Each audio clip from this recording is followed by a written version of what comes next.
Don't be an asshole and forget to breathe. With my conscious ink tattoo that says breathe.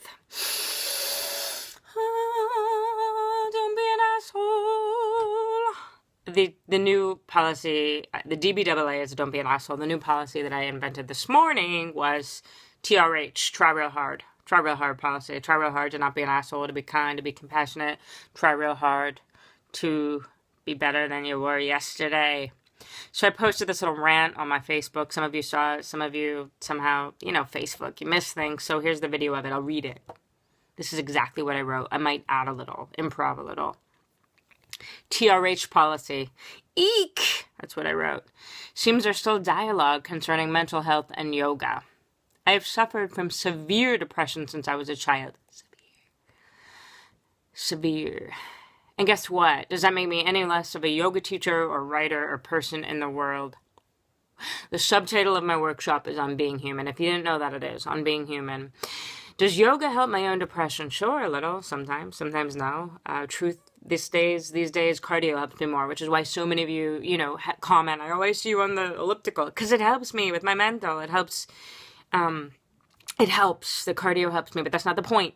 I wrote a piece that went viral last year about going off my meds, which many people thought was a discussion about if I should be on meds or if I shouldn't, and it wasn't. It was written to create a dialogue about depression and mental illness and try real hard, TRH, to alleviate some of the stigma that surrounds it. That is always what I'm attempting to do with everything, right? With the video last night about the being childless, with talking about the ectopic pregnancy, with hard of hearing. Let go of the stigma, right? Bust through that. Did I go back on meds? Did I not? Does it matter? None of it is the point. I am not ashamed to talk openly about it, obviously. They saved my life when I finally went on them years ago. Read again, or listen again. They saved my life. Do I think so many people take them? Probably. Do I think some people need them? Absolutely. Do I think it's harmful for yoga or spiritual folk to say it's bad or shocking or whatever adjective they find fitting to throw me or us under the bus? Yes, I do. Was I afraid when I spoke openly about this stuff that people would not come to my workshops? Hell yes. Guess what? The opposite effect has happened. Sold out wherever I go. How you like that? Because, as it turns out, it's not an image of me that people want to see. It's me. And it's not even me.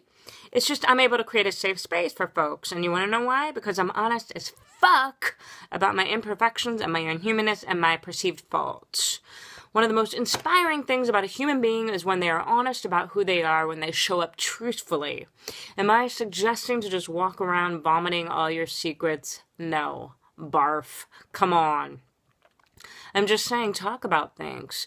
Basically, be open, judge less, consider that mental illness is very, very real. It all boils down to the don't be an asshole policy. And we are all, every single one of us, including me, a lot, at one point or another, an asshole, because we're human. To be human is to be an asshole at least once, probably more. Love me, a yoga teacher who suffers from severe depression, who can't do a handstand in the center of the room, who is nearly deaf, a writer who can't type, curses too much, drinks too much wine and coffee, but who loves fiercely and attempts to lead by example. And then I wrote, God, this is only one cup of coffee in, but that was like hours ago when I wrote this, so I don't want to tell you how many cups of coffee in we are. Anyway, TRH, try real hard. And this is not directed at just one person. God, this is long. I love you guys. TRH.